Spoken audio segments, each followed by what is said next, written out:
Okay, we are discussing about the last part of this digestive system, that is digestion and absorption. In the last class we have discussed about the histology, ingestion including mastication and swallowing, different types of digestive glands, digestive juices, and the sequence of degradation of proteins, carbohydrates, lipids and nucleic acids. Digestive glands including salivary glands, salivary juice, digestion in buccal cavity, followed by gastric glands, gastric juice, different types of cells of gastric gland, how HCl is secreted, composition of gastric juice, and the process of digestion in stomach. So with this we have stopped, and now we are going to continue the digestion part, and we are also going to complete absorption. So with this the digestive system part will be over. To start with, the digested food passes from stomach through the cardiac sphincter and enters the duodenum. So this is this is the pyloric sphincter, and from which it enters the small intestine. So the first part of small intestine is duodenum. The wall of the duodenum with all its 4 layers, the third layer being submucosa. The submucosa of duodenal wall harbors specialized glands discovered by a scientist called as Brunner, and these are called as Brunner's glands, and they secrete an alkaline juice that does not have any enzymes. Why? Because from the stomach the highly acidic partly digested food called as chyme enters the duodenum, and into the duodenum the pancreas opens. This is followed by ileum, into which the intestinal glands open, and both these glands secrete enzymes which require an alkaline pH. But the food that is coming from the stomach is highly acidic. So before the pancreatic enzymes and intestinal juice enzymes act upon the food products, this acidity has to be neutralized. So that is the reason why the Brunner glands of the duodenal mucosa secrete the alkaline juice, which is responsible for neutralizing the acidity of chyme, okay, so that the enzymes can act upon it. మనకి జీర్ణాశయము నుంచి ఆహారము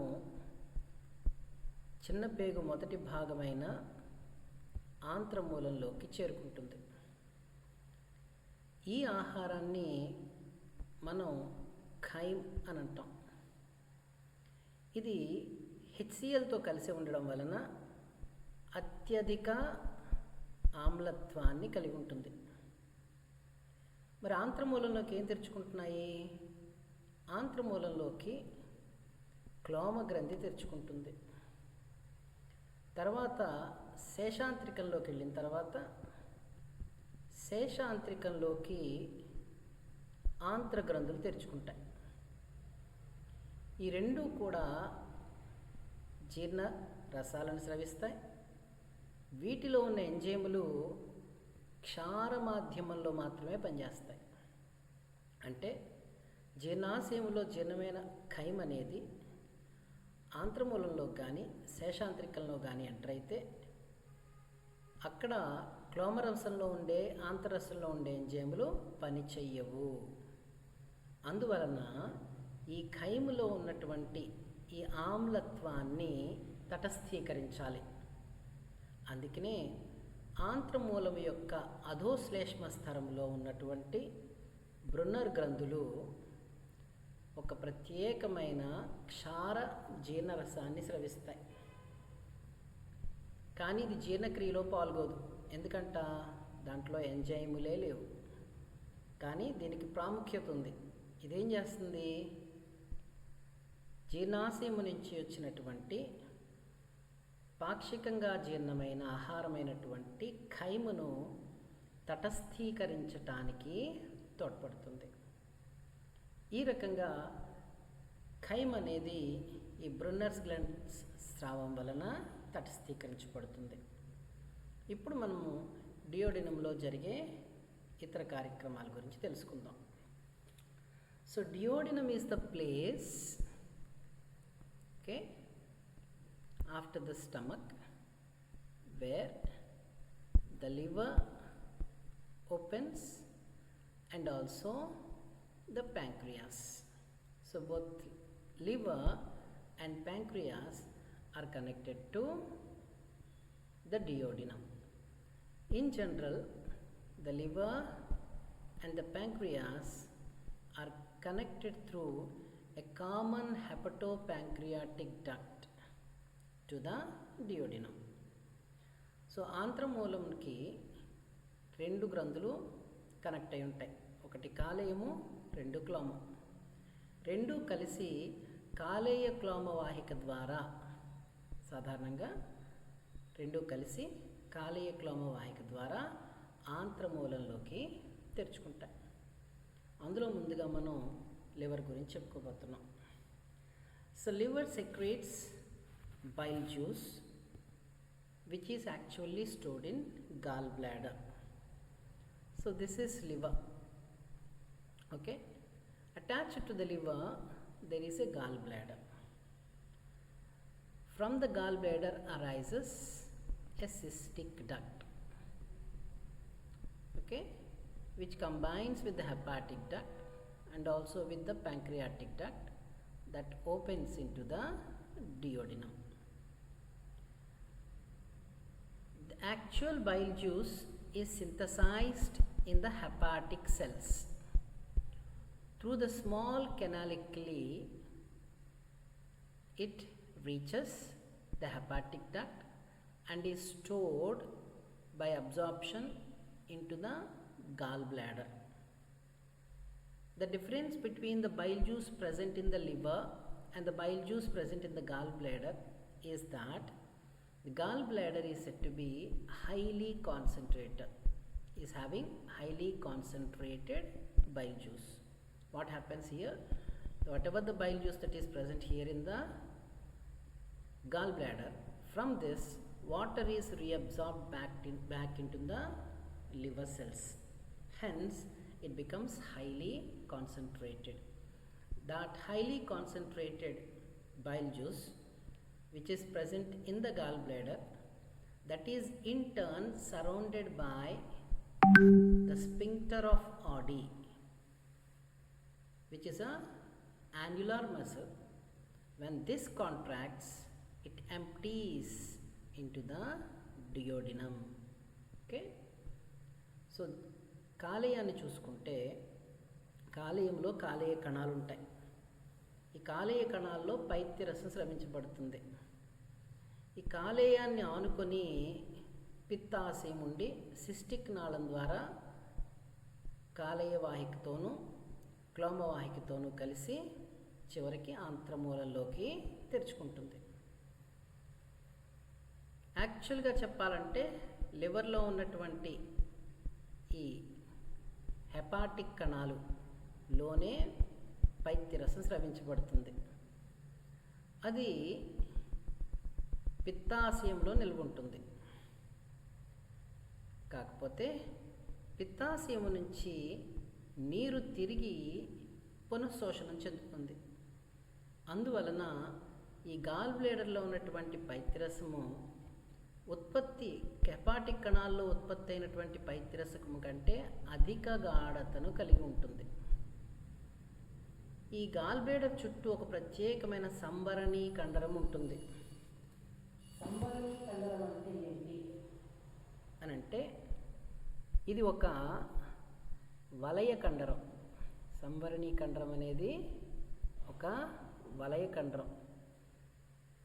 ఈ వలయ కండరం సంకోచించినప్పుడు పిత్తాశయం సంకోచించబడి దాంట్లో ఉన్నటువంటి పైత్యరసము కాలేయవాహిక కాలేయక్లోమవాహిక ద్వారా ఆంత్రమూలంలోకి చేరుకుంటుంది. కాకపోతే దీని ప్రత్యేకత ఏంటి అంటే దీంట్లో ఎంజైములు లేవు. దీంట్లో 2 రకాల అణుఘటకాలు ఉన్నాయి. ఒకటి పైత్యరస లవణాలు బైల్ సాల్ట్స్, 2 పైత్యరస వర్ణకాలు బైల్ పిగ్మెంట్స్. పైత్యరస లవణాలు 2 రకాలు, sodium glycocholate and sodium taurocholate. So రెండిట్లోనూ సోడియం కామన్. ఇంకేముంది, గ్లైసిన్ అనే అమైనో యాసిడ్ ఉంటుంది, కోలిక్ యాసిడ్ ఉంటుంది.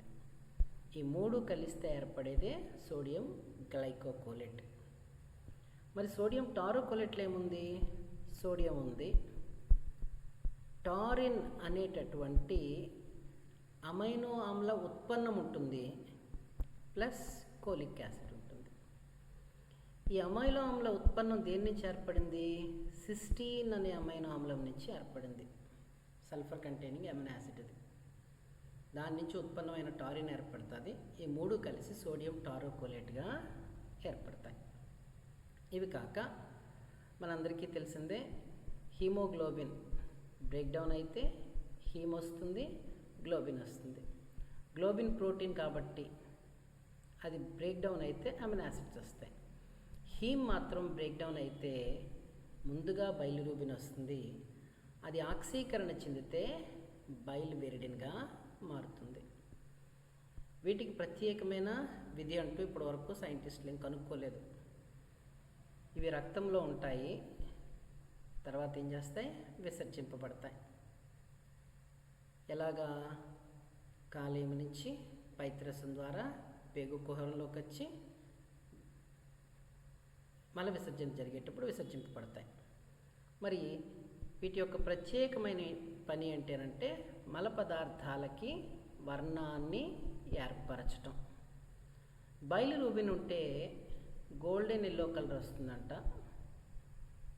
అది ఆక్సీకరణ చెందితే ఆకుపచ్చని వర్ణంలోకి మారుతుంది. అంతకు మించి దీనికి ప్రత్యేకత ఏమీ లేదు. ఇంకొకటి ఏంటి, బైలివిరిడిన్ మరలా రెడ్యూస్ అయ్యి ఎక్కువసేపు ఉంటే బైలిరూబిన్గా మారగలదు. కాబట్టి ఈ 2 ఇంటర్ కన్వర్టిబుల్ కింద చెప్తారు. మరి బైల్ సాల్ట్స్ యొక్క ప్రత్యేకత ఏంటి అని అంటే బైల్ సాల్ట్స్ అనేవి ఎమల్సీకరణకి తోడ్పడతాయి. ఎమల్సీకరణ అంటే అర్థం ఏంటి అంటేనంట, ఫ్యాట్స్ లేదా లిపిడ్స్ దీని మీద లైపేజ్ ఎంజైమ్ పనిచేయాలి. ఓకే, మనకి వాటర్లో ఆయిల్ని వేయగానే ఆయిల్ అంతా కలిసే ఉంటుంది, కానీ వాటర్లో వేయగానే చిన్న చిన్న బిందువులుగా విడిపోయి తేలియాడుతూ ఉంటుంది. అలాగే ఈ లిపిడ్స్ అనేవి మన ఆంత్రమూలంలో చేరుకున్న తర్వాత ఈ 2 లవణాలు కలిసి ఈ లిపిడ్లను చిన్న చిన్న తైల బిందువుల కింద విడగొట్టేస్తుంది. ఇలా విడగొట్టడాన్ని ఎమల్సీకరణ అని అంటారు. దీనివల్ల ఏమవుతుందంట, దాని యొక్క తలతన్యత తగ్గుతుంది. తలతన్యత తగ్గింది కాబట్టి ఇంతకుముందు కలిసి ఉన్నటువంటి ఈ ఆయిల్ అణువులన్నీ కూడా చిన్న చిన్న బిందువులుగా విడిపోయాయి. రెండవది ఏంటి, దాని యొక్క తల వైశాల్యము పెరుగుతుంది, సర్ఫేస్ ఏరియా పెరుగుతుంది. దాని వలన లైపేజ్ ఎంజైము దానిపై పని చేయటానికి అవకాశం దొరుకుతుంది.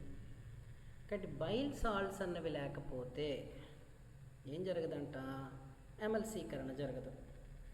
ఎమల్సీకరణ జరిగితే 97% క్రొవ్వులు అనేవి శోషణ చెందుతాయంట. ఎమల్సీకరణ జరగకపోతే 50 నుంచి 60% మాత్రమే క్రొవ్వులు శోషణ చెందుతాయి. కాబట్టి మన దేహంలోకి క్రొవ్వులు శోషణ చెందాలి అని అంటే ఖచ్చితంగా బైల్ సాల్ట్స్ అనేవి ఉండాల్సిందే. అవి లేకపోయినా జరుగుతుంది, ఉంటే మాత్రం దానికి డబల్ లిపిడ్స్ అనేవి అబ్జార్బ్ అవుతాయి అన్నమాట. So coming to the duodenum. Into the duodenum the liver opens and also the pancreas. The liver secretes bile juice, which I already discussed now. And coming to the composition, its pH is 7.7. In some books it is written as 7.8. It has no enzymes, still it takes part in digestion. Hence the liver is considered as digestive gland. It secretes two substances. One is called as bile salts, the other is called as bile pigments. Let's start with bile pigments. We know RBC are destroyed in spleen after 120 days.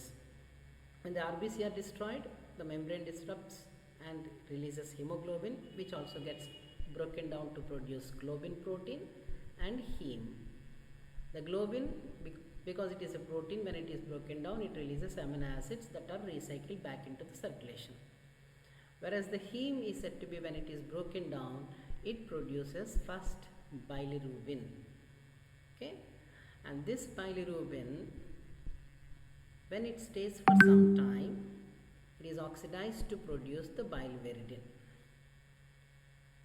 And if the time exceeds, the biliverdin comes back again to gets reduced to form bilirubin. Thus they are interconvertible.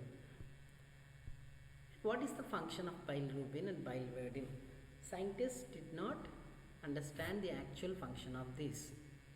They remain in the blood, through the liver, through the bile juice. They are released into the duodenum, and through the process of egestion they are sent out. And during egestion the fecal matter goes out, and the bilirubin and biliverdin are responsible for giving color to the fecal matter. So that is the only function attributed to them. When bilirubin is present, it gives golden yellow color. If the fecal matter stays for long time, it gets oxidized to form biliverdin, and hence it becomes green in color. That is the reason why the cow dung, the dung of buffalo and other cattle is said to be green in color, because it is stored for a long time. Rubin is converted to verdin. And the second one is bile salts. Bile salts are two types, you know that, sodium glycocholate and sodium taurocholate. Each one is made up of sodium ion plus, and this one by an amino acid called as glycine, which combines with cholic acid. Hence it is called as sodium glycocholate. And likewise it has sodium plus an amino acid derivative called as taurine, TAURINA, plus cholic acid. What is this? Taurine is a derivative of the sulfur containing amino acid cysteine. So cysteine is converted to taurine, which combines with sodium and cholic acid to form sodium taurocholate. So what is the function of bile salts? Bile salts are responsible for the absorption of fats. They are responsible for the absorption of fats. What happens if bile salts are absent? Even then fats are absorbed, but only 50 to 60% of fats are absorbed. When bile salts are present, the medical physiology textbooks suggest that about 97% of the all fats are said to be absorbed in the presence of bile salts. So how this 97% is achieved? It is achieved by a process called as emulsification. What is emulsification? Emulsification is nothing but breakdown of fat into small tiny oil droplets. When you pour the oil Generally, all the molecules of the fat in the oil are said to be close together. But when you pour the oil onto the water, it is broken down into small droplets, isn't it? And it is separated. So because of this, what happens? Previously all are close because the surface tension is high. Now because the bile salts are present, the surface tension decreases, hence they are separated. And as they are separated into droplets, the surface area increases. Previously this is the surface area for these 4 molecules, but each molecule now it's having its own surface area. Combined surface area of this one, these 4, is said to be larger than the surface area of these 4 molecules when they are said to be together. So thus, emulsification is the process where the surface tension of the droplets, fats or lipid molecules decreases, so that the fatty substance is said to be broken down to tiny oil droplets, which increases the surface area of absorption. So what is the use of increasing the surface area? When the surface area increases, the enzyme can freely act upon the fats and digest them. So that is the reason why large quantities of the fats are said to be digested when they are emulsified. When large quantities are digested, large quantities are said to be absorbed. That is the function of bile salts and bile pigments. Thus, fats combine with bile salts, which are converted into emulsified fats, and these emulsified fats are easily digested by lipase so that they can be absorbed. And coming to the other gland, the second gland is said to be pancreatic gland. So the pancreas is said to be present in the loop created between the stomach and duodenum. Okay, it is present in the loop created between the stomach and duodenum, and it's almost pink in color in many, and the color varies in different organisms. The pancreas is having 2 types of structures. One structure is said to be a group of cells, and this group of cells is said to be called as acinus, plural acini. Okay, among the acini are distributed groups of another group of cells recognized by Langerhans, called as islets of Langerhans, and each acinus is having a canaliculus at the center. So whatever the pancreatic juice that is synthesized and secreted, it reaches through the canaliculus, through the pancreatic duct, into the hepatopancreatic duct, and is delivered into the duodenum. Whereas the islets of Langerhans are responsible for the secretion of hormones. Thus, the acinus part, scientists say, it is exocrine secretions. Crina means secretion, exo means outside. Its secretion is delivered to outside, that means into the cavity of duodenum. Whereas islets of Langerhans are responsible for endocrine function, where the secretions are inside into the blood. Hence, pancreatic gland is called as, or pancreas is called as, both exocrine and endocrine is in nature. Hence, it is called by many scientists as mixed gland and compound gland. So ఆంత్రమూలంలోకి తెరుచుకొని ఇంకొక ముఖ్యమైన గ్రంథి ఏది అని అంటే క్లోమ గ్రంథి. ఇది జీర్ణాశయానికి ఆంత్రమూలానికి మధ్యలో ఏర్పడిన సిక్యములో ఉంటుంది. ఉండి ఇదేం చేస్తుంది, కాలేయవాహికతో కలిసి క్లోమవాహిక ద్వారా ఆంత్రమూలంలోకి తెరుచుకొని ఆంత్రరసాన్ని స్రవిస్తుంది, క్లోమరసాన్ని స్రవిస్తుంది. ఈ క్లోమ గ్రంథిలో 2 భాగాలు ఉన్నాయంట. ఒక భాగాన్ని ఎసినస్ అని అంటారు, ప్లూరల్లో ఎసిని అంటారు. రెండవ దాన్ని లాంగర్హాన్స్ గుహ్వికలు లేదా పుటికలు అని అంటారు. వీటిలో ఎసినస్ ఎలా ఉంటుందంట, కణాల సముదాయంగా ఉంటుంది. అనేకమైన కణాల సముదాయాలు ఎసినస్లో ఉంటాయి. ఈ సముదాయాలకి మధ్యలో ఒక చిన్న సూక్ష్మ కాలువ ఉంటుంది. ఈ కణాలలో తయారైనటువంటి క్లోమరసం ఈ కాలువలోకి చేరుకొని ఈ కాలువలన్నీ కలిసి ఏం చేస్తాయి, క్లోమవాహికను ఏర్పరిస్తే అది కాలేయవాహికతో కలిసి కాలేయ క్లోమవాహిక ద్వారా ఆంత్రమూలంలోకి తెరుచుకుంటుంది. ఇది కాక వీటి మధ్యలో కొన్ని ప్రత్యేకమైన కణాలు ఎసినస్ మధ్యలో చెల్లాచెదురుగా ఉంటాయి. వీటిని లాంగర్హాన్స్ అన్న సైంటిస్ట్ కనుక్కున్నాడు కాబట్టి వీటిని లాంగర్హాన్స్ పుటికలు అని చెప్పేసి అని అంటారు. వీటిలో ఈ ఎసినస్ అనేది బహిస్రావ గ్రంథిగా పనిచేస్తుంది, అంటే జీర్ణరసాలను స్రవిస్తుంది. లాంగర్హాన్స్ పుటికలు అంతఃస్రావిగా గ్రంథిగా పనిచేస్తుంది, కారణం హార్మోన్లను స్రవిస్తుంది. కాబట్టి దీన్ని మిశ్రమ గ్రంథి అని చెప్పేసి అని అంటారు.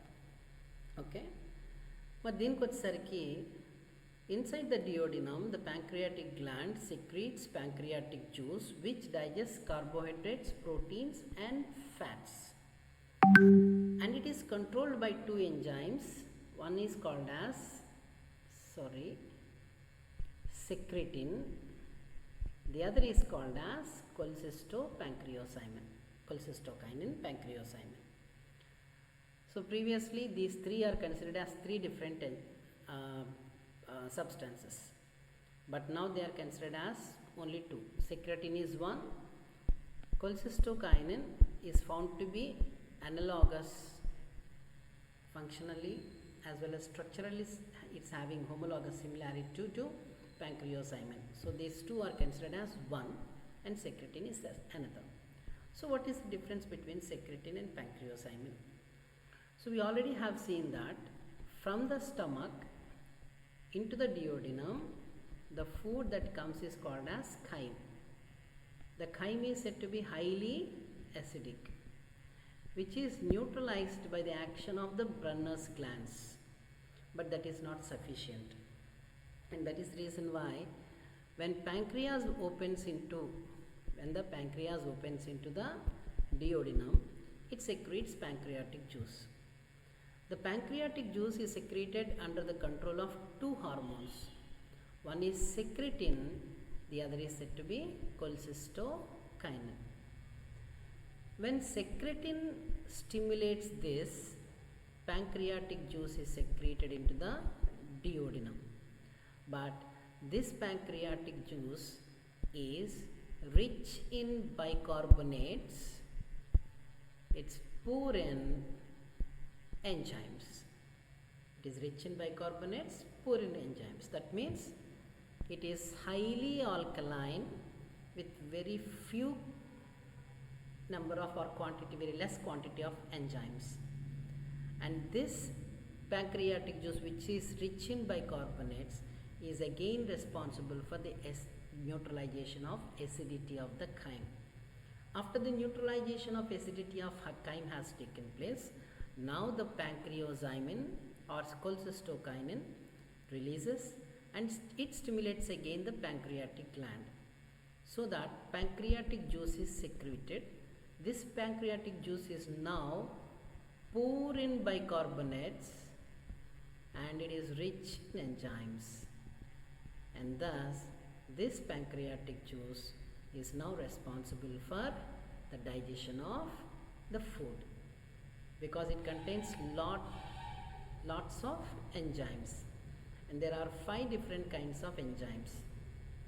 The first one, second one and fifth one, these are responsible for the digestion of proteins: trypsinogen, chymotrypsinogen and carboxypeptidase A. And amylase, pancreatic amylase is responsible for the digestion of carbohydrates and this for the digestion of lipids. Okay, so మన ఆంత్రమూలంలోకి తెరుచుకునే రెండో గ్రంథి క్లోమ గ్రంథి గురించి చెప్పుకున్నాం. ఈ క్లోమ గ్రంథి ఆంత్రమూలంలోకి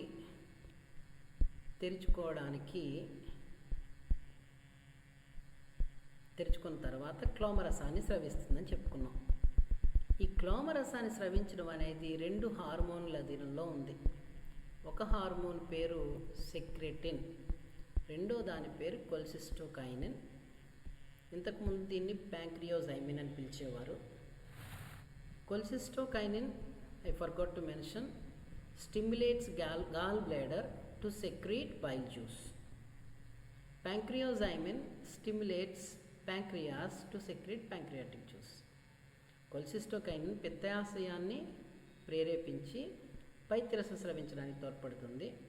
ప్యాంక్రియోజైమిన్ క్లోమగ్రంథిని ప్రేరేపించి క్లోమరసం స్రవించడానికి తోడ్పడుతుందని కనుక్కున్నారు. ఆ తర్వాత రెండు ఒకటే అని చెప్పేసి తెలుసుకోవడం జరిగింది. ఈ రకంగా రెండు హార్మోనులు క్లోమగ్రంథిని ప్రేరేపిస్తాయి. ఏంటి తేడా? ఫర్ ఎగ్జాంపుల్ సెక్రెటిన్ ఇది ప్రేరేపించింది, ప్యాంక్రియాటిక్ గ్లాండ్ని ప్రేరేపించింది. అప్పుడు దీని నుంచి క్లోమరసం విడుదలైందంట. ఈ విడుదలైన క్లోమరసానికి కంపోజిషన్ చూస్తే దీంట్లో బైకార్బోనేట్లు అధిక శాతంలో ఉన్నాయంట, ఎంజైములు అల్ప శాతంలో ఉన్నాయంట. ఎందుకోసం? జీర్ణాశయం నుంచి వచ్చేటటువంటి ఫుడ్ని మనం ఏమన్నాం? ఖైమన్ అన్నాం.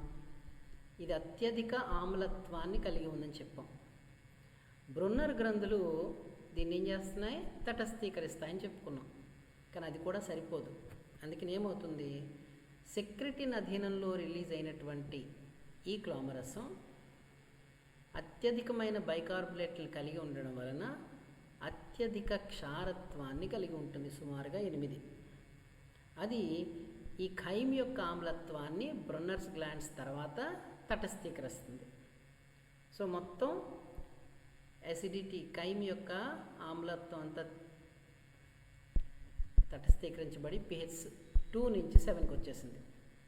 ఇప్పుడు ఇదే క్లోమ గ్రంథిని కొల్సిస్టోకైనిన్ ప్రేరేపిస్తుంది. ఇప్పుడు దీని నుంచి క్లోమరసం వచ్చింది. ఈ క్లోమరసానికి ఇందాక దానికి తేడా ఏంటి? దీంట్లో బైకార్బోనేట్లు తక్కువగాను ఎంజైములు ఎక్కువగాను ఉన్నాయి. అంటే ఇప్పుడు న్యూట్రలైజేషన్ జరిగిన ఈ pH దగ్గర ఇదేమవుతుంది? క్షారత్వాన్ని సంపాదించుకొని ఎంజైముల సహాయంతో ఆహారాన్ని జీర్ణం చేస్తుంది.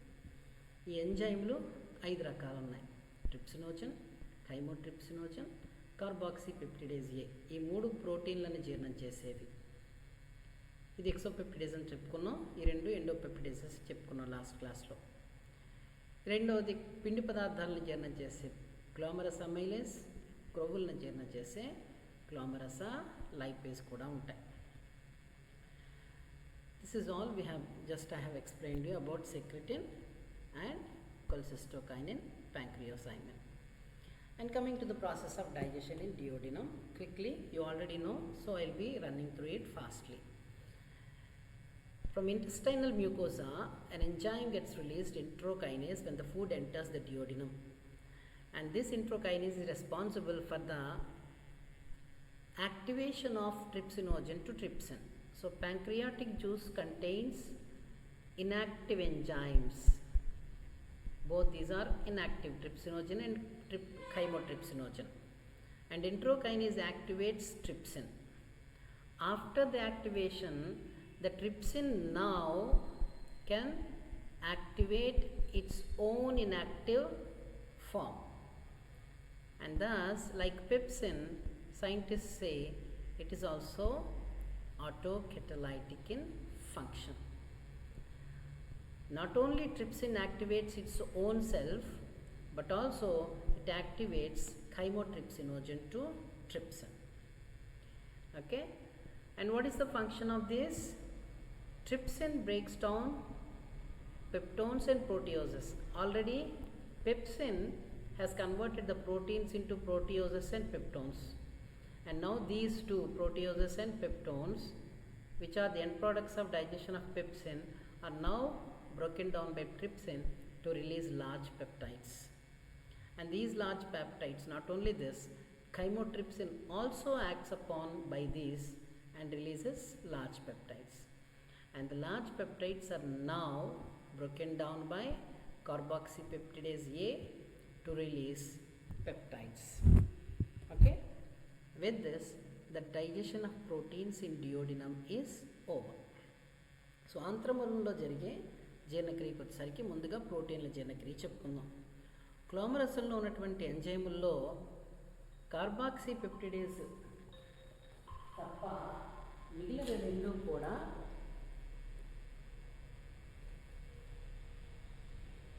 ఇన్యాక్టివ్ రూపంలో ఉంటాయి, క్రియారహితంగా ఉంటాయి. సో ఎప్పుడైతే ఆంత్రమూలంలోకి ఆహారం చేరుకుందో, ఆంత్రరసంలో ఉండేటటువంటి ఎంటెరోకైనేజ్ అనే ఎంజైము ఆంత్రమూల కుడ్యం ద్వారా శేషాంత్రిక కుడ్యం ద్వారా విడుదలవుతుంది. అది ట్రిప్సినోజన్ని ట్రిప్సిన్గా మారుస్తుంది. ట్రిప్సిన్గా మారిన తర్వాత ఇదే ట్రిప్సిన్ ఇంక ఎంటెరోకైనేజ్ అవసరం లే, తనను తానుగా యాక్టివేట్ చేసుకోగలదు. అందుకే దీన్ని స్వయం ఉత్ప్రేరక ఎంజైము అంటారు. స్వయం ఉత్ప్రేరక ఎంజైము. ఈ స్వయం ఉత్ప్రేరక ఎంజైము పెప్సిన్కి అలాగే ఉంది, దీనికి కూడా ఈ లక్షణం కలిగి ఉంది. అంతేకాకుండా ఇది కైమోట్రిప్సినోజన్ని కూడా యాక్టివేట్ చేస్తుంది. సో ట్రిప్సిన్ తనను తాను యాక్టివేట్ చేసుకోవడమే కాదు, కైమోట్రిప్సినోజన్ని కూడా యాక్టివేట్ చేస్తుంది. రెండు కలిసి పెప్సిన్ ద్వారా విచ్ఛిన్నమైన ప్రోటీన్ల నుండి వచ్చిన పెప్టోనులు మరియు ప్రోటియోజులను పెప్టైడ్లుగా మారుస్తాయి. ఈ పెప్టైడ్ల మీద కార్బాక్సీపెప్టిడేస్ ఏ పనిచేసి వాటిని చిన్న పెప్టైడ్ల కింద మారుస్తుంది. దీంతో ప్రోటీన్ల జీర్ణక్రియ ఆంత్రమూలంలో పూర్తయింది. మరేంటి? పిండి పదార్థాల జీర్ణక్రియ. క్లోమరస్ అమైలేజ్ స్టార్చ్ మనకి ఎక్కడ జరిగింది? బక్కల్ క్యావిటీలో జరిగింది, ఆశికుహరంలో. తర్వాత జీర్ణాశయంలో జరగలేదు. మరి బక్కల్ క్యావిటీలో ఎక్కువసేపు ఉంటామా? మనం తిన్నది నమిలేది తక్కువ, మింగేది ఎక్కువ. కాబట్టి బక్కల్ క్యావిటీలో స్టార్చ్ డైజెషను 10% కూడా అవ్వదేమో. కాబట్టి స్టార్చ్ అంతా వచ్చేసింది స్టమక్ నుంచి, బక్కల్ క్యావిటీ నుంచి, ఫారింగ్స్ నుంచి, ఈసోఫాగస్ నుంచి, స్టమక్ నుంచి డియోడినంకి వచ్చేసింది. ఇప్పుడు ఇది అమైలేజ్ సమక్షంలో ఆలిగోసాకరైడ్లు డైసాకరైడ్లుగా మారుతుంది. Okay, so in the duodenum pancreatic amylase breaks down starch to oligosaccharides and disaccharides. And coming to the third one, breakdown of fats. Fats are emulsified. The emulsified fats are acted upon by pancreatic lipase, which breaks down into diglycerides, followed by monoglycerides, and finally fatty acids and glycerol are released. But there is a small I will discuss it in ileum. So with this, the lipid digestion in duodenum is over. So జీర్ణాశయంలో క్రొవ్వులు కూడా జీర్ణమవుతాయి. ఎలాగట? పైత్యరసంలో ఉన్నటువంటి లవణాలు, bile salts, క్రొవ్వులని, ట్రైగ్లిసరైడ్ని ఎమల్సీకరణ చెందిస్తాయి. ఎమల్సీకరణ చెందిన క్రొవ్వులను ఈ lipase, క్లోమరస్ lipase డైగ్లిసరైడ్లు గాను, మోనోగ్లిసరైడ్లు గాను, చివరికి క్రొవ్వు అమ్మలాలు గ్లిజరాల కింద మార్చడంతో ఆంత్రమూలంలో పిండి పదార్థాలు, ప్రోటీన్లు, క్రొవ్వుల జీర్ణక్రియ పూర్తయిపోయింది. ఏం జరగలేదు ఇక్కడ? న్యూక్లిక్ యాసిడ్ డైజెషన్ జరగల, కేంద్రక ఆమ్లాల జీర్ణక్రియ జరగలేదు. అది ఎక్కడ జరుగుతుంది? అది మనకి ఇలియంకి వెళ్ళిపోదాం. So in ileum there are crypts of Lieberkuhn which we have discussed already. These are also called as intestinal glands. They have a pH between 8 to 8.8. That means it is also alkaline in nature. And this is containing enzymes for the digestion of carbohydrates, fats, proteins and also nucleic acid. That means all the 4 macromolecules, biomacromolecules can be broken down only in intestinal juice. In salivary juice, only carbohydrates. In gastric juice, mainly proteins, to some extent negligible action of what we call gastric lipase. In pancreatic juice, inside the duodenum, digestion of carbohydrates, proteins and lipids only. And along with these 3, nucleic acids are also digested in ileum because it contains the enzymes for the digestion of this. So the enzymes for the digestion of carbohydrates are, one is polysaccharide ACE, that is intestinal amylase, and the remaining 3 are responsible for the digestion of disaccharides. So these are called as disaccharidases, which are 3 in number: maltase, sucrase, lactase, which break down maltose, sucrose, lactose respectively. And for the fat digestion there is intestinal lipase, and for the protein digestion there are tripeptidases and dipeptidases. We have seen that here small peptides are released, and these small peptides are broken down first by aminopeptidase into tripeptides.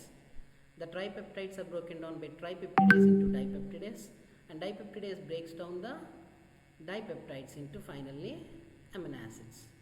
Likewise, coming to the nucleic acids, the DNA and RNA, they are broken down by nucleases called as DNAase and RNAase, which are broken down to nucleotides.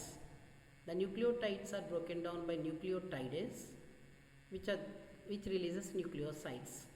They are broken down by nucleosidases. By the end of this, nitrogen base, sugar, phosphate are released. So with this, the digestion of food in the intestine is completed by the enzymatic activity of intestinal juice. So ఆంత్రమూలం నుంచి jejunum లేదా శేషాంత్రికల్లోకి వస్తుంది. జిజునం అన్ని జీవుల్లో కూడా ఉండదు, కొన్నిట్లో ఉంటుంది, కొన్నిట్లో ఆంత్రమూలం శేషాంత్రిక కలిసి ఉంటాయి. సో ముఖ్యంగా జిజునంలో లేని వాటిలో ఇలియంలో దాని గోడలో లిబర్పూన్ పుట్టికలు ఉంటాయి, గుహ్వికలు ఉంటాయి. ఈ లిబర్పూన్ గుహ్వికలకి ఆంత్రగ్రంథులు అని పేరు. ఈ లిబర్పూన్ గుహ్వికలు లేదా ఆంత్రగ్రంథులు ఏం చేస్తాయంట? పిండి పదార్థాలని, క్రొవ్వులను, ప్రోటీన్లను, కేంద్రక ఆమ్లాలను జీర్ణం చేయగలం. మనం బక్కల్ క్యావిటీ ఆస్యకుహరంలో చూస్తే ఓన్లీ కార్బోహైడ్రేట్స్ డైజెషన్ జరిగింది. గ్యాస్ట్రిక్ జ్యూస్ స్టమక్లో చూస్తే ఓన్లీ ప్రోటీన్స్, మెయిన్లీ ప్రోటీన్స్ జరిగింది. ప్యాంక్రియాటిక్ జ్యూస్ డియోడినంలో కార్బోహైడ్రేట్స్, ప్రోటీన్స్, లిపిడ్స్ జరిగాయి. ఓన్లీ ఇలియంలో ఇంటెస్టైనల్ జ్యూస్ వలన carbohydrates, proteins, lipids and nucleic acids కూడా డైజెస్ట్ అవుతుంది. కాబట్టి అన్ని రకాల బయోమాక్రోమాలిక్యూల్స్ జీర్ణమయ్యే ప్రాంతం ఏది అని అడిగితే చిన్నపేగులోని శేషాంత్రికం లేదా జిజునం అని గుర్తుపెట్టుకోండి. మరి ఎంజైములు ఏంటి? వరుసగా చూస్తే పిండి పదార్థాలను జీర్ణం చేసే ఎంజైములు ముఖ్యంగా పాలీసాకరైడ్లను జీర్ణం చేసే ఆంత్రరస అమైలేజ్ ఉంటుంది. ఇది స్టార్చ్ మీద పనిచేసి దాన్ని డైసాకరైడ్లుగా మారుస్తుంది. డైసాకరైడ్లో మనకు తెలుసు 3 ఉన్నాయి. మాల్టోజ్, ఈ మాల్టోజ్ మీద పనిచేసేది మాల్టేజ్, దాంతో గ్లూకోజ్ 2 గ్లూకోజ్ అణువులు వస్తాయి. రెండవది సుక్రోజ్, దీని మీద పనిచేసేది సుక్రేజ్, దీనివల్ల ఒక గ్లూకోజు, ఫ్రక్టోజ్ వస్తుంది. మూడవది లాక్టోజ్, దీని మీద పనిచేసేది లాక్టేజ్, దీనివల్ల ఒక గ్లూకోజు, గెలాక్టోజే వస్తుంది. మరి మీకు డౌట్ రావచ్చు, అస్తమానం గ్లూకోజు, ఫ్రక్టోజు, గెలాక్టోజ్ గురించే చెప్తారు కదా, ఇంకా చాలా మోనోసాకరైడ్స్ ఉన్నాయి, రాఫినోజు, అరాబినోజు లాంటివి, వాటి గురించి ఎందుకు చెప్పట్లేదు సార్ అని అడుగుతారు కదా. అది అబ్జార్ప్షన్ టైంలో మీకు చెప్తాను.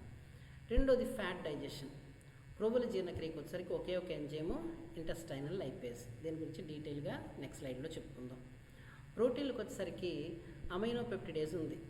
ఇందాక రిలీజ్ అయినటువంటి ఈ పెప్టైడ్స్ని బ్రేక్ చేసి ట్రైపెప్టైడ్లుగా విడగొడుతుంది. ట్రైపెప్టైడ్లు అంటే 3 అమైనో ఆమ్లాలు ఉంది. సో దీని మీద ట్రైపెప్టిడేజ్ పనిచేసి ఈ బాండ్ బ్రేక్ చేసేస్తుంది. అప్పుడేమొచ్చింది? 2 అమైనో ఆమ్లాలు కలిగిన డైపెప్టైడ్ వస్తుంది. దాని మీద డైపెప్టిడేజ్ పనిచేసి దాన్ని బ్రేక్ చేసేస్తుంది. దాంతో ఏమయ్యే అమైనో ఆమ్లాలు రిలీజ్ అవ్వడంతో ప్రోటీన్ల జీర్ణక్రియ పూర్తవుతుంది. అలాగే క్రొవ్వు ఆమ్లాల కేంద్రక ఆమ్లాలకు వచ్చేసరికి డిఎన్ఏని విచ్ఛిన్నం చేసేది డిఎన్ఏఏజ్ అంటాం, ఆర్ఎన్ఏని విచ్ఛిన్నం చేసేదాన్ని ఆర్ఎన్ఏఏజ్ అని అంటాం. డిఆక్సిరైబోన్యూక్లియస్, రైబోన్యూక్లియస్. రెండింటిని కామన్గా న్యూక్లియేజెస్ అని అంటాం. ఈ న్యూక్లియస్ వీటి మీద న్యూక్లియస్ పనిచేసి వీటిని న్యూక్లియోటైడ్లుగా విడగొడుతుంది. న్యూక్లియోటైడ్ల మీద న్యూక్లియోటైడేస్ పనిచేసి న్యూక్లియోసైడ్లుగా విడగొడుతుంది. న్యూక్లియోసైడ్ల మీద న్యూక్లియోసైడేస్ పనిచేసి ఇక్కడ ఏం చేస్తుంది, షుగర్ని, నైట్రోజన్ బేస్ని, ఫాస్ఫేట్ని ఇక్కడ 3 రిలీజ్ అయిపోతాయి. దీంతో శేషాంతరికంలో పిండి పదార్థాలు, క్రొవ్వులు, ప్రోటీన్లు, కేంద్రకమాల 4 రకాల బయోమార్కర్ మాలిక్యూల్స్ పూర్తిగా జీర్ణం చెంది జీర్ణక్రియ పూర్తవుతుంది. ఇలా పూర్తిగా జీర్ణమైన ఆహారము పాలలాగా ఉంటుంది. It is the completely digested food is in the form of a liquid which resembles that of milk. Hence it is called by scientists as chyle. పాలలాగా ఉండే ద్రవాన్ని ఖైల్ అని చెప్పేసి అని అంటారు. సో ఇప్పటివరకు చెప్పిందే ఏం చెప్పుకున్నాం, డైపెప్టైడ్స్, ట్రైపెప్టైడ్స్ మీద పనిచేసి అమైనో ఆమ్లాల కింద విడగొట్టేస్తాయి. మాల్టోజ్ మీద మాల్టేజ్, సుక్రేజ్, లాక్టేజ్ పనిచేసి గ్లూకోజ్, ఫ్రక్టోజ్, గెలాక్టోజ్ వంటి మోనోసాకరైడ్లు వస్తాయి. అలాగే ఇంటెస్టైనల్ లైపేజ్ డైగ్లిజరైడ్ గాను, మోనోగ్లిజరైడ్ గాను పనిచేసి చివరికి ఫ్యాటీ యాసిడ్స్, గ్లిసరాల్ని విడుదల చేస్తుంది. న్యూక్లియేజెస్ న్యూక్లియోటైడ్లుగా విడగొడితే వాటిని న్యూక్లియోసైడ్స్కి విడగొట్టి ఫైనల్గా షుగరు, నైట్రోజన్ బేస్, ఫాస్ఫేట్ ఈ 3 రిలీజ్ అవ్వడంతో డైజెషన్ కంప్లీట్ అయిపోతుంది. దీన్ని డైజెస్టెడ్ ఫుడ్నే ఖైల్ అని చెప్పేసి అని అన్నాం. ఓకే, సో ఇప్పుడు ఈ ఖైల్లో ఏమేమి ఉంటాయి అన్నది ఒకసారి చూస్తే, ద కంపోజిషన్ ఆఫ్ ఖైల్. ఒకటి monosaccharides, glucose, fructose, galactose and also other monosaccharides like arabinose and raffinose. Amino acids, essential amino acids ఉంటాయి, నాన్ ఎసెన్షియల్ అమినో యాసిడ్స్ ఉంటాయి. Fats, essential fatty acids, non essential fatty acids and glycerol. Nucleic acids, adenine, guanine, cytosine, thymine, uracil. In addition to this, deoxyribose sugar and phosphate. And vitamins which do not need digestion but they are present in khyle. They are water soluble as well as fat soluble. And micronutrients, all the minerals are present along with the water which acts as the medium for the absorption of these substances. Okay, so మనకి పూర్తిగా జీర్ణమైన ఆహారంలో ఈ పదార్థాలన్నీ ఉన్నాయండి. పిండి పదార్థాల నుంచి వచ్చినటువంటి మోనోసాకరైడ్లు, ప్రోటీన్ల నుంచి వచ్చినటువంటి అమైనో ఆమ్లాలు, ఆవశ్యక అమైనో ఆమ్లాలు, అనావశ్యక అమైనో ఆమ్లాలు, క్రొవ్వుల నుంచి వచ్చినటువంటి ఆవశ్యక, అనావశ్యక క్రొవ్వు ఆమ్లాలు, గ్లిజరాలు, కేంద్రక ఆమ్లాల నుంచి వచ్చిన నత్రజని క్షారాలు 5, డియాక్సిరైబోస్ చక్కెర, రైబోస్ చక్కెర, ఫాస్ఫేట్. విటమిన్లో క్రొవ్వులో కరిగేవి, నీటిలో కరిగేవి కూడా ఉన్నాయి. ఇవి కాక అనేకమైనటువంటి ట్రేస్ ఎలిమెంట్స్, మైక్రోన్యూట్రియంట్స్, మ్యాక్రోన్యూట్రియంట్స్ లాంటివన్నీ కూడా మినరల్స్ రూపంలో ఉంటాయి. ఇవి కరగడానికి ఒక మాధ్యమంగా ఉపయోగపడే వాటర్, కలవడానికి వాటర్ కూడా ఉంటుంది. ఇప్పుడు ఇవన్నీ ఏం జరగాలి, all these have to be absorbed. Okay, so ఇప్పటివరకు చెప్పింది అర్థమైంది కదండి. Now we are going to discuss about absorption. So before going to absorption, let's discuss about the absorptive mechanisms. So there are 5 different kinds of absorptive mechanisms. One is osmosis, second simple diffusion, third facilitated diffusion, primary active transport and secondary active transport. శోషణ జరగడానికి 5 ముఖ్యమైన యంత్రాంగాలు ఉన్నాయి. మొదటిది ద్రవాభిసరణ, రెండవది సరళ వ్యాపనము, మూడవది అనుకూల విసరణము, మూడవది ప్రాథమిక సక్రియ రవాణా, నాలుగవది, ఐదవది ద్వితీయ సక్రియ రవాణా.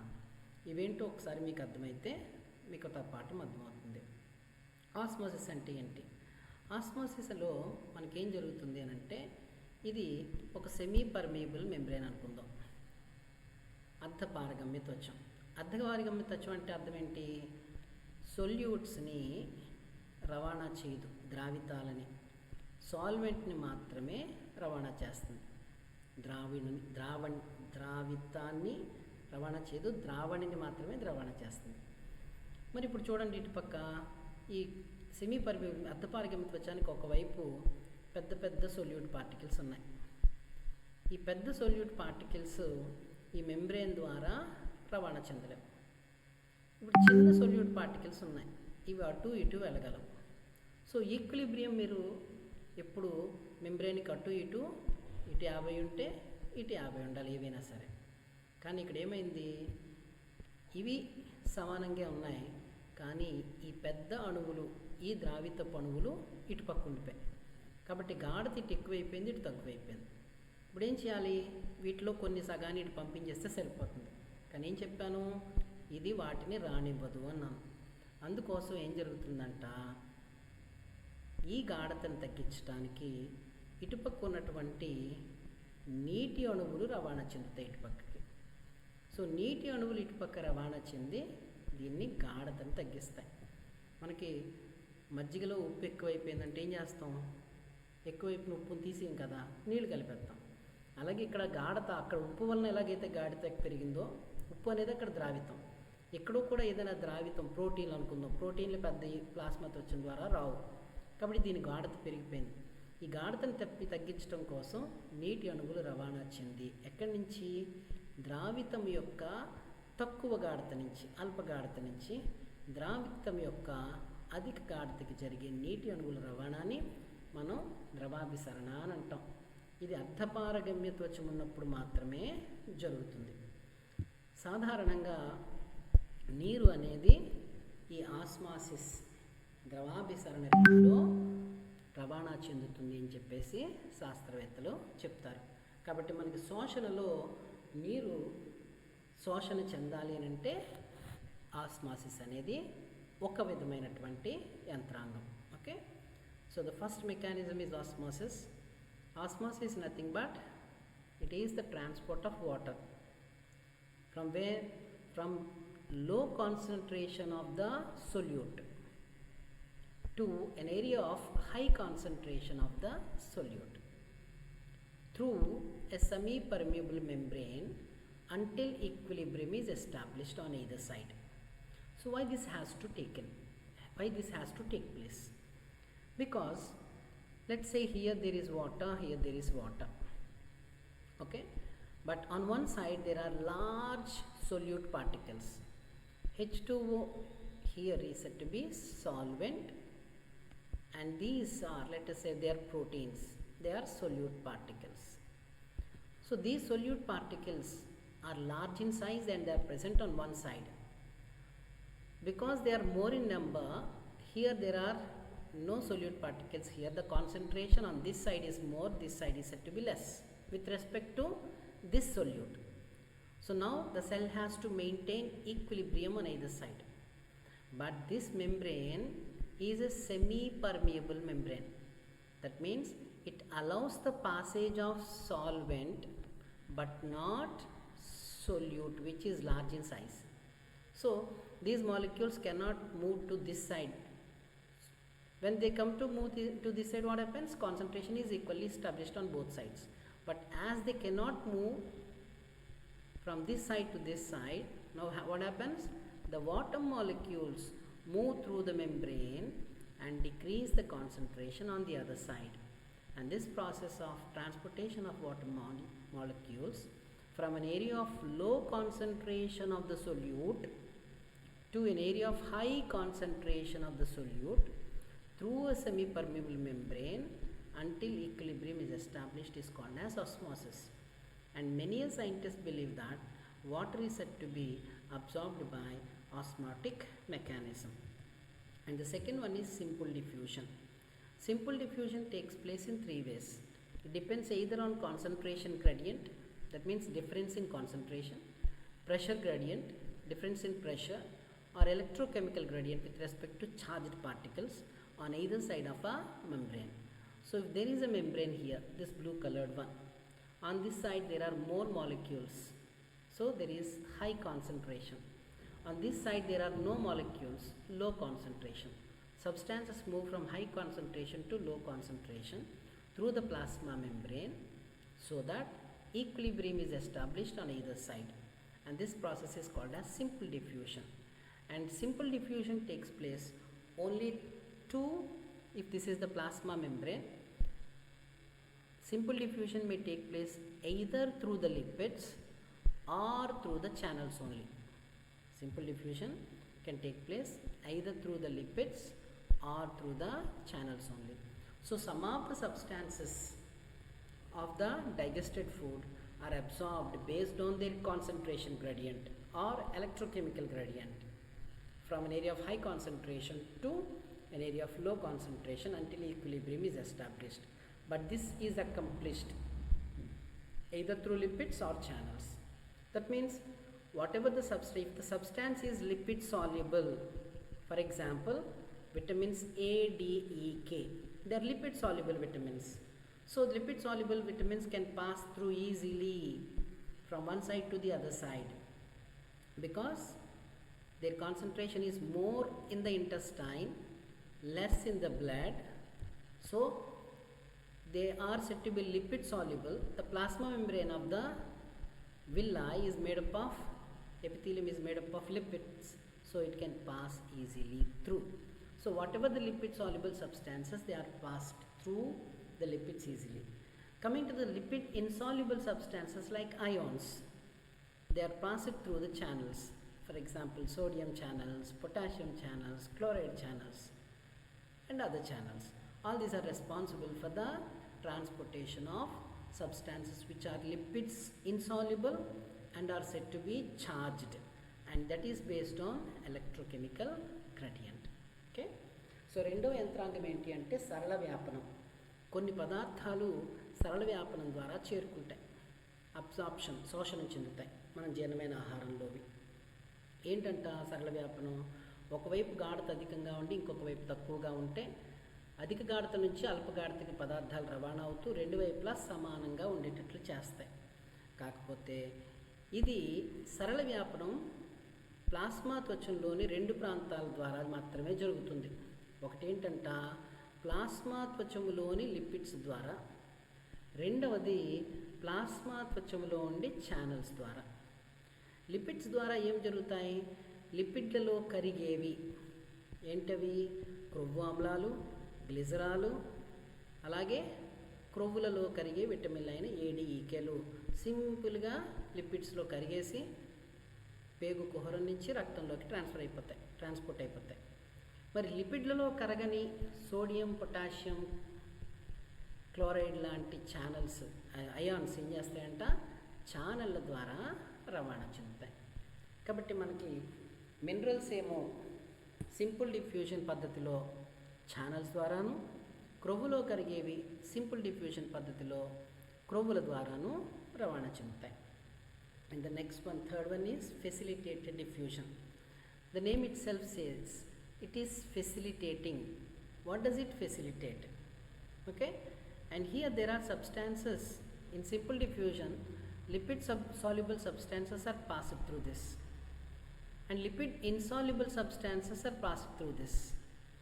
Then what about the lipid insoluble substances whose size is larger than the pore size of the channel? They cannot pass through.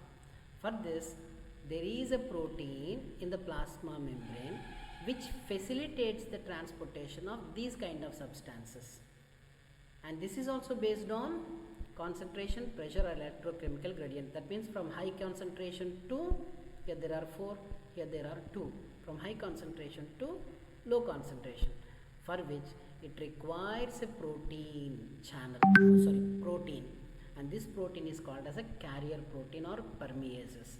So when substances are transported through a carrier protein, it is called as facilitated diffusion. And in the digested food, scientists observed that fructose is said to be transported by facilitated diffusion. Okay, దీన్ని అనుకూల విసరణం లేదా అనుకూల వ్యాపనం అని అంటారు. ఈ అనుకూల విసరణం లేదా అనుకూల వ్యాపనంలో కూడా సరళ వ్యాపనం కాబట్టి అధిక గాఢత నుంచి అల్ప గాఢతకి జరుగుతుంది. కాకపోతే సరళ వ్యాపనంలో క్రొవ్వుల ద్వారాను ఛానల్స్ ద్వారాను జరిగింది. కానీ ఇక్కడ క్రొవ్వులు ఛానల్స్ ఉండవు. ఏముంటుంది? ఒక ప్రత్యేకమైన ప్రోటీన్ ఉంటుంది. ఈ ప్రోటీన్ని వాహక ప్రోటీన్ అంటాం. వాహక ప్రోటీన్ ద్వారా అధిక గాఢత నుంచి 4 ఉన్నాయి, ఇక్కడ 2 ఉన్నాయి. అల్ప గాఢతకి పదార్థాల రవాణా జరిగితే దాన్ని అనుకూల విసరణము అంటాం. సైంటిస్టులు ఏం చెప్తారు? జీర్ణమైన ఆహారంలోని ఫ్రక్టోజు అనేది అనుకూల విసరణం ద్వారా రవాణా చెందుతుంది. ఇక 4వ యంత్రాంగం primary active transport.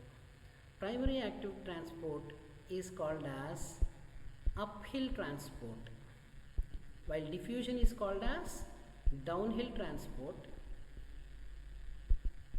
Primary active transport is called as uphill transport. For downhill, we do not require any energy. We can come down easily. So there is no utilization of energy at all. Whereas to go onto the top of a mountain or hill, you require energy. Okay, so here in diffusion you are coming from high to low. In primary active transport you go from low to high, for which energy is required. If substances are transported against the concentration gradient, instead of high to low it goes from low to high concentration, for which energy is required, then it is called as primary active transport. And this also acts through the carrier protein, like facilitated diffusion. The difference between here, this carrier protein acts as an ATPase, which breaks down ATP and releases energy. Okay, so 4 ముఖ్యమైనది ఏం చెప్పాను? ప్రాథమిక సక్రియ రవాణా. ప్రాథమిక సక్రియ రవాణాలో పదార్థాలు మనం విసరణం వ్యాపనాన్ని చూసుకుంటే సైంటిస్టులు దీన్ని ఏమంటారంటే డౌన్ హిల్ రవాణా అంటారు. అంటే కొండ నుంచి దిగినంత సులభంగా జరిగిపోతుంది, కాబట్టి దీనికి శక్తి వినియోగం అవసరం లేదు. కానీ ప్రాథమిక సక్రియ రవాణాని అప్హిల్ రవాణా అంటారు. అంటే కొండెక్కినంత దీనికి ఏం కావాలి? శక్తి వినియోగం కావాలి. ఎందుకోసం? విసరణం వ్యాపనంలో నువ్వు పైనుంచి కిందకు వస్తున్నావు, హై టు లో, కానీ ఇది లో టు హై వెళ్తుంది. అంటే ప్లాస్మా త్వచానికి ఒకవైపు అయాన్లు ఎక్కువ ఉన్నాయి, ఇంకోవైపు తక్కువ ఉన్నాయి. కానీ వ్యాపనంలో ఏం జరుగుతుంది? ఈ డైరెక్షన్లో జరగాలి, కానీ సెల్ ఏం చెప్తుందంట?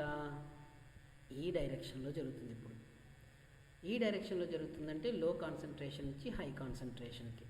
దానికి ఏం కావాలి? ఎనర్జీ కావాలి. కాబట్టి దీనికోసం ఒక క్యారియర్ ప్రోటీన్ ద్వారా ఇవి రవాణా చెందుతాయి. మరి ఇక్కడ కూడా క్యారియర్ ప్రోటీన్ ఉంది. దీనికి దానికి తేడా ఏంటి? ఇది పాసివ్గా పనిచేస్తుంది, కానీ ఇక్కడున్న ఈ క్యారియర్ ప్రోటీను ఏటీపీఏజ్ కింద పనిచేస్తుంది. అంటే ఏటీపీని విచ్ఛిన్నం చేసి శక్తిని విడుదల చేసి దాని సహాయంతో అల్ప గాఢత నుంచి అధిక గాఢతకి రవాణా చెందుతుంది. ఇది ప్రైమరీ యాక్టివ్ ట్రాన్స్పోర్ట్ అంటాం. లో కాన్సన్ట్రేషన్ నుంచి హై కాన్సన్ట్రేషన్కి ఏటీపీఎస్ సమక్షంలో ఏటీపీ బ్రేక్ డౌన్ అయ్యి పదార్థాల రవాణా జరుగుతుంది. ఓకే, మరి సెకండరీ యాక్టివ్ ట్రాన్స్పోర్ట్ అంటే ఏంటి? ఇది ఎవరికైనా చెప్పగలరా? What is secondary active transport? Does anybody know what secondary active transport is?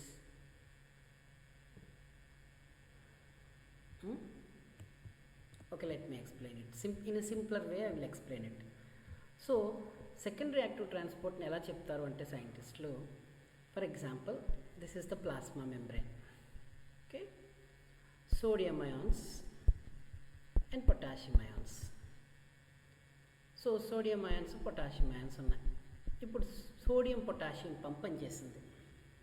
That is Na plus K plus ATPase. So ఈ సోడియం పొటాషియం పంప్ పనిచేసి 3 సోడియం అయాన్స్ బయటికి పంపిస్తే 2 పొటాషియం అయాన్స్ లోపలికి పంపించింది. ఓకే, సో దీనివల్ల ఏమైందంట?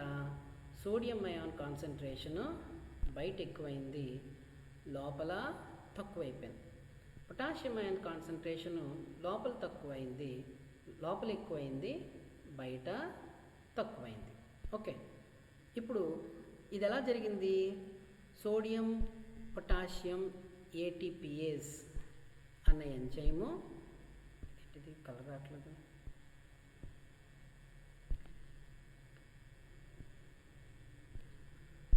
So sodium potassium ATPase an enzyme.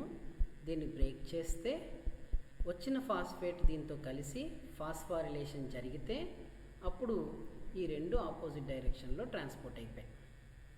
So ఇది primary active transport కింద వస్తుంది. ఏది? Pumping of sodium and potassium ions. Okay, ఇది ప్రైమరీ యాక్టివ్ ట్రాన్స్పోర్ట్ జరిగిపోయింది. ఇప్పుడు మనకేమున్నాయి బయట? సోడియం అయాన్స్ చాలా ఎక్కువ ఉన్నాయి. సో ఇప్పుడు ఏం జరిగింది ఇక్కడ? సోడియం అయాన్ల యొక్క కాన్సన్ట్రేషన్ పెరిగిపోయింది ఇప్పుడు. కాబట్టి కాన్సన్ట్రేషన్ డిఫరెన్స్ వస్తే ఏమవుతుంది? ఫ్రమ్ హై టు లో it tends to defuse. Okay, ఎలా జరగాలి? సోడియం ఛానల్స్ ద్వారా జరగాలి, లేదా ఒక క్యారియర్ ప్రోటీన్ ద్వారా జరగాలి. ఇక్కడ ఏం జరుగుతుందంట? దీని కాన్సన్ట్రేషన్ ఎక్కువ ఉంది కాబట్టి కాన్సన్ట్రేషన్ గ్రేడియంట్ ఎస్టాబ్లిష్ అయింది. ఈ కాన్సన్ట్రేషన్ గ్రేడియంట్ ఎందుకు ఎస్టాబ్లిష్ అయింది? ఆల్రెడీ ప్రైమరీ యాక్టివ్ ట్రాన్స్పోర్ట్ జరగడం వలన. అంటే ప్రైమరీ యాక్టివ్ ట్రాన్స్పోర్ట్లో ఆల్రెడీ ఎనర్జీ ఉపయోగించుకోవడం వలన ఇక్కడ కాన్సన్ట్రేషన్ గ్రేడియంట్ ఎస్టాబ్లిష్ అయ్యి సోడియం అయాన్లు లోపలికి రావడానికి ప్రయత్నిస్తున్నాయి. ఈ టైప్ ఆఫ్ ఎనర్జీని కెమీ ఆస్మాటిక్ ఎనర్జీ అని అంటారు. ఓకే, ఈ కెమీ ఆస్మాటిక్ ఎనర్జీ ఏంటి? ఏటీపీ బ్రేక్డౌన్ నీకు కనబడదు. ఎందుకు? ఏటీపీ బ్రేక్డౌన్ ఆల్రెడీ ముందు జరిగిపోయిన తర్వాత ఈ కాన్సన్ట్రేషన్ డిఫరెన్స్ ఏర్పడడానికి కావలసిన శక్తి ఏదైతే ఉందో ఆ శక్తి ఉత్పాదనకు తోడ్పడింది. కాబట్టి ఈ సోడియం అయాన్ల రవాణాకి ఈ శక్తి వినియోగం జరిగినట్లుగా శాస్త్రవేత్తలు గుర్తించి దీనికి కెమీ ఆస్మాటిక్ ఎనర్జీ అని పేరు పెట్టారు. ఓకే, మీ దగ్గర ఒకటే పాస్ ఉంది.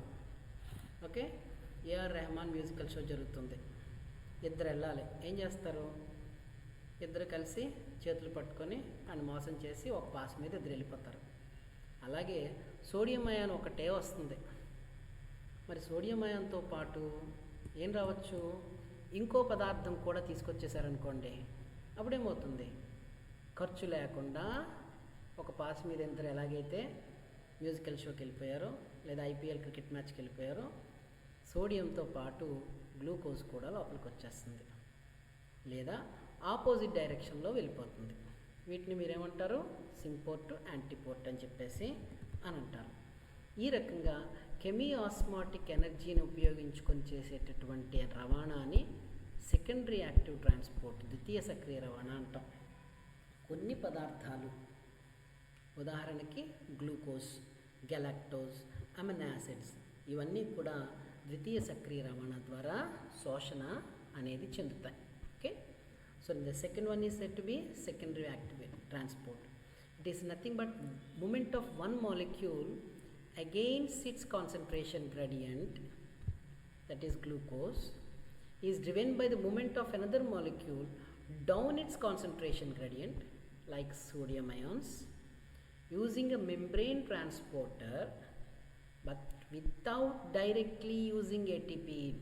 It is not directly using ATP because ATP is already has broken down, which increase the concentration of sodium ions on one side, and the concentration gradient is established for sodium ions, and these sodium ions are coming inside through a membrane protein.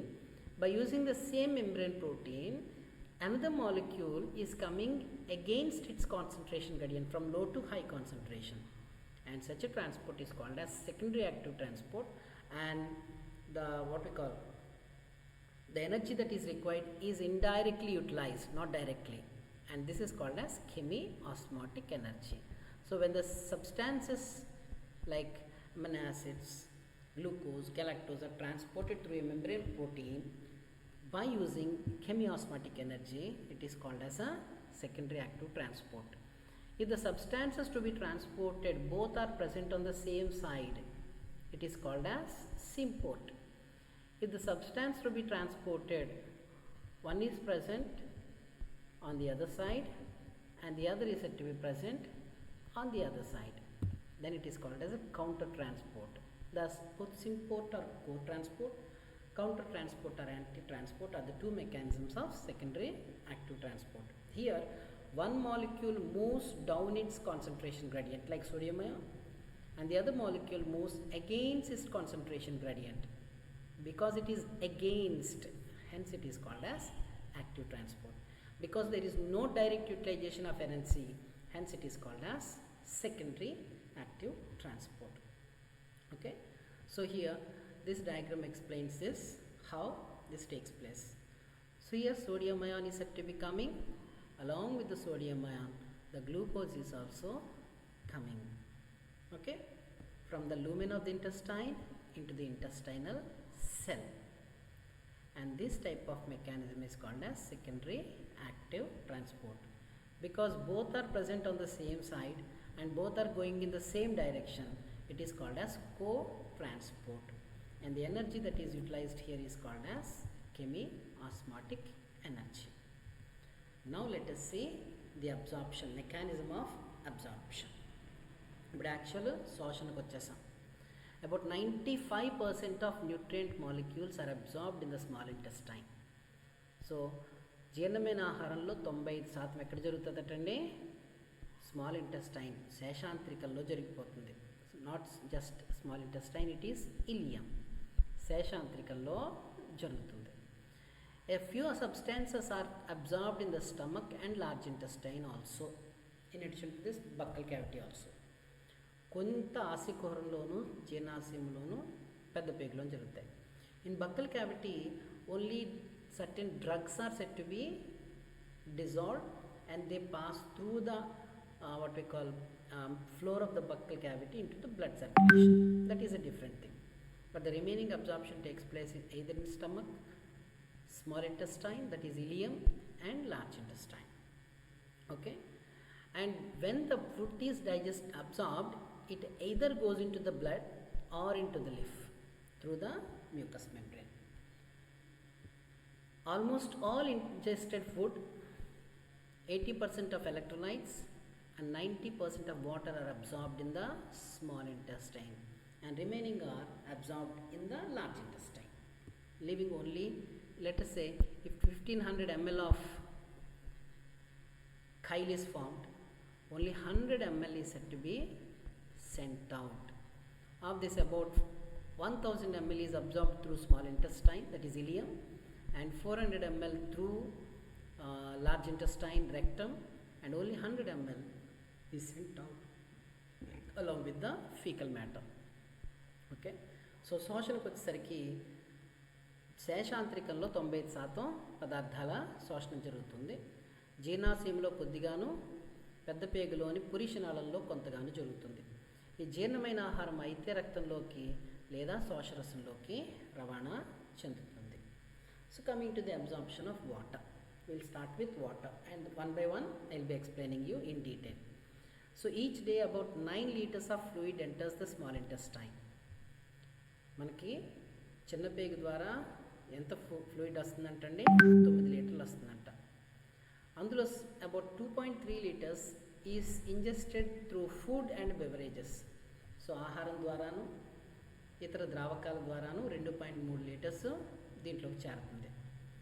Of this 90% is absorbed in the ileum, small intestine. దీంట్లో 90% ఇలియం ద్వారా water absorb అయిపోతుంది. The water concentration is higher in chyme than in epithelial cells. Thus water moves down its concentration gradient from the chyme into cells through osmosis. కాబట్టి ఇక్కడ ఈ concentration వాటర్లో ఎక్కడుంది? Epithelial cell ఎక్కువగా ఉంది, ఖైమ్లో తక్కువగా ఉంది. కాబట్టి ఇక్కడ ఏం జరుగుతుందంట? ఎపిథీలియల్ సెల్ నుంచి ఖైమ్ నుంచి ఎపిథీలియల్ సెల్లోకి డౌన్ ద కాన్సన్ట్రేషన్ గ్రేడియంట్ జరిగిపోతుందని చెప్తారు. Yes, coming to the absorption of minerals. All minerals that enter the intestine are absorbed whether you need them or not. నీ ఫుడ్లో ఏ మినరల్ ఉన్నా, అది నీకు పనికిరానటువంటి బోరాను సిలికాన్ ఉన్నా సరే ఏం చేస్తుంది? అబ్జార్బ్ అయిపోతుంది. Iron and calcium are exceptions. వీటిలో ఐరన్ మాత్రం, కాల్షియం మాత్రం ఎంత నువ్వు తీసుకుంటే అంత వెళ్ళిపోదంట. Their absorption is depending on the body's current requirements. నీ బాడీ యొక్క ఆవశ్యకతని బేస్ చేసుకుని వీటి యొక్క అబ్జార్ప్షన్ జరుగుతుంది. కారణం ఏంటంటే they are hormonally controlled. Iron is absorbed in the duodenum. ఒక ఎక్సెప్షన్ ఏంటి అని అంటే ఇలియం ద్వారా కాల్షియం అబ్జార్బ్ అవుతుంది, కానీ ఆంత్రమూలం ద్వారా ఐరన్ అబ్జార్బ్ అవుతుంది. మరి ఇందాక చెప్పుకున్న 5 మెకానిజమ్స్లో మినరల్ అబ్జార్ప్షన్ ఎలా జరుగుతుంది? It absorbs by simple diffusion, సరళ వ్యాపనం ద్వారా జరుగుతుంది. Next one, absorption of vitamins, విటమిన్ల యొక్క శోషణ. All water soluble vitamins are absorbed by simple diffusion. అన్నీ కూడా సరళ వ్యాపనం ద్వారా నీటిలో కరిగే విటమిన్లన్నీ కూడా రవాణా చెందుతాయి. ఒక్క విటమిన్ B12 తప్ప. కారణం ఏంటంటే విటమిన్ B12 రవాణా చెందాలి అని అంటే ఆక్సింటిక్ సెల్స్ నుంచి రిలీజ్ అయ్యే క్యాజెల్స్ ఇంట్రిన్సిక్ ఫ్యాక్టర్ అవసరం అని ఆల్రెడీ చెప్పుకున్నాం. సో ఈ క్యాజెల్స్ ఇంట్రిన్సిక్ ఫ్యాక్టర్ లేకపోతే ఇది వాటర్ సాల్యుబుల్ అయినప్పటికీ B12 శోషణ చెందదు. ఓకే, నెక్స్ట్ వన్ ఏంటి? Fat soluble vitamins. These are absorbed along with dietary lipids in micelles via simple diffusion. ఇవి మైసిల్లేల సహాయంతో సరళ రవాణా ద్వారా ఏం చేస్తుందంట? జీర్ణమైన ఆహారంలోని ఇతర లిపిడ్లతో కలిసి క్రొవ్వులో కరిగే విటమిన్లు రవాణా చెందుతాయి. Okay, and coming to the absorption of carbohydrates. Glucose, fructose, galactose and N acetyl glucosamine. ఇవి మన అబ్జార్బ్డ్ ఫుడ్లో ఉండేటటువంటివి. Glucose, fructose, galactose, N acetyl glucosamine. Galactose and glucose both are transported by secondary active transport mechanism. Glucose, galactose రెండు కూడా ఏంటంటే selective secondary active transport, ద్వితీయ సక్రియ రవాణా ద్వారా జరుగుతాయి. And both require sodium ion, అంటే సింపోర్ట్ ద్వారా జరుగుతుంది. కాకపోతే దీని యొక్క క్యారియర్ ఒకటి కాదు. రెండిటికి mechanism sodium plus galactose, sodium plus glucose, కానీ క్యారియర్లు మాత్రం డిఫరెంట్గా ఉంటాయి. ముందు గ్లూకోజ్ యొక్క క్యారియర్ గురించి చూస్తే ఏంటంట, దాన్ని SGLT1 అని అంటారు. Glucose is transported in association with a carrier called as sodium dependent glucose. S for sodium dependent, G for glucose, GL for glucose and T for transporter. And these transporters are so many types, and SGLT1 is responsible for the secondary active transport of glucose.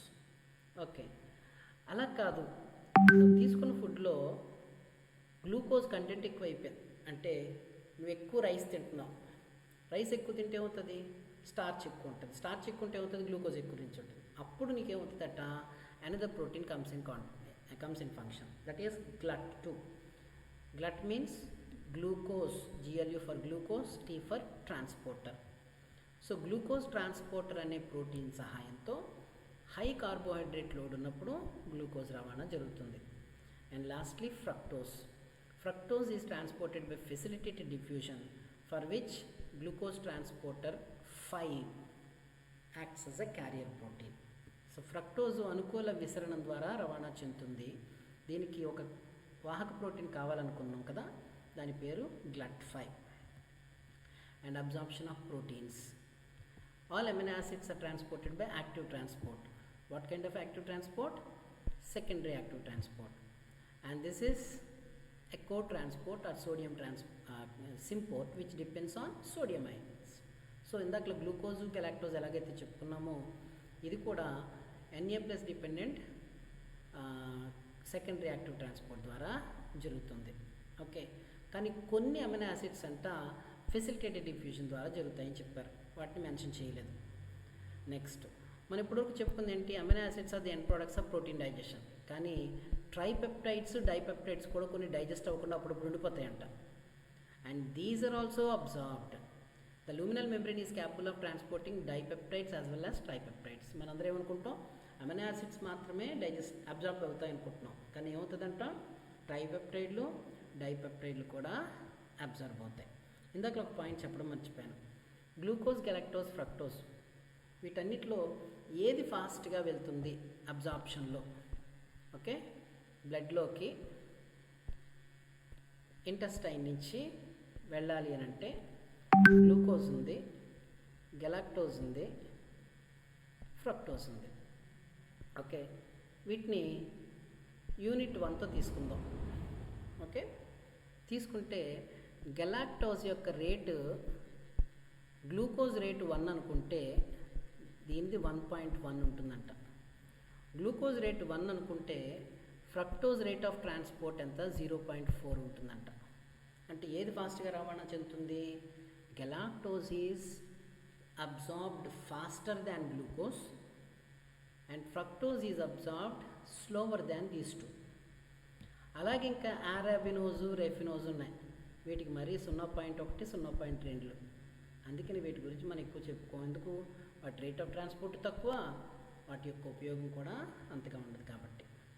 Okay, and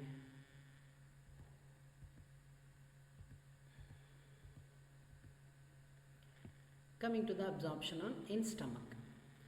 In stomach, it absorbs mainly water, alcohol and some lipid soluble drugs like aspirin. So జీర్ణాశయం ద్వారా నీకు ఏం రవాణా చెందుతాయి అంటే నీరు, alcohol, aspirin, ఈ 3 పదార్థాలు మాత్రం రవాణా చెందుతాయట. And lastly absorption in rectum, పురీషనాళంలో జరిగేటటువంటి శోషణ. ఇదేం జరుగుతుందంట? Water and electrolytes like sodium and chloride are reabsorbed from the remaining undigested material and the remaining is stored as fecal matter that is eliminated. మరి ఇక్కడ ఈ వాటర్ అబ్జార్ప్షన్ ఎందుకు జరగాలి? పురీషనాళంలో అంతా ఇలియంలో జరిగిపోతే సరిపోద్ది కదా, కొంత ఎందుకు దేవుడు ఇక్కడ పెట్టాడు అని అంటే ఫీకల్ మ్యాటర్తో గనక వాటర్ కలిస్తే బ్యాక్టీరియా దాన్ని పుట్రిఫై చేసేస్తాయి, అంటే కుళ్ళింప చేసేస్తాయి. అదే వాటర్ లేదనుకోండి, బ్యాక్టీరియా గ్రోత్ తక్కువ ఉంటుంది. అందువలన ఫీకల్ మ్యాటర్ రెక్టంలో ఒక రోజంతా ఉన్న పుట్రిఫాక్షన్ జరగదు. So reabsorption of water prevents putrefaction of fecal matter. That is the reason why water is reabsorbed in the rectum. Okay, so with this I have completed the entire process of absorption, and followed by this there is assimilation, the process where the body uses absorbed nutrients from digested food for energy, growth and repair, transporting them to cells via blood and lymph is called as assimilation.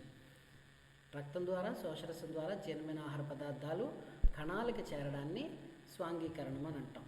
And last one is egestion. Egestion is also called as defecation. Defecation. Fecal అంటే fecal matter, మల పదార్థాలు. De అంటే removal of fecal matter is called as defecation or defecation. దీన్ని egestion, మల విసర్జన అని అంటాం. ఈ మల విసర్జన ఎలా జరుగుతుందంట? It depends on the defecation reflex. Defecation reflex సహాయంతో జరుగుతుంది. ఈ డిఫెకేషన్ రిఫ్లెక్స్కి మనకి 2 రకాల స్పింక్టర్స్ ఉపయోగపడతాయి. ఆ 2 యానస్ దగ్గర ఉంటాయి. సో జీర్ణాశయం వచ్చి పాయువు దగ్గర తెరుచుకుంది. ఈ పాయువు ఎప్పుడూ ఓపెన్ అయి ఉండదు. దీని చుట్టూ కండరాలు ఉంటాయి. ఇంటర్నల్ యానల్ స్పింక్టర్ అని ఒకటి, ఎక్స్టర్నల్ యానల్ స్పింక్టర్ అని. ఎప్పుడైతే రెక్టంలో ఈ ఫీకల్ మ్యాటర్ లోడ్ పెరిగిపోతుందో అప్పుడు దీని చుట్టూ ఉన్న స్మూత్ మజిల్స్ స్ట్రెచ్ అవుతాయి.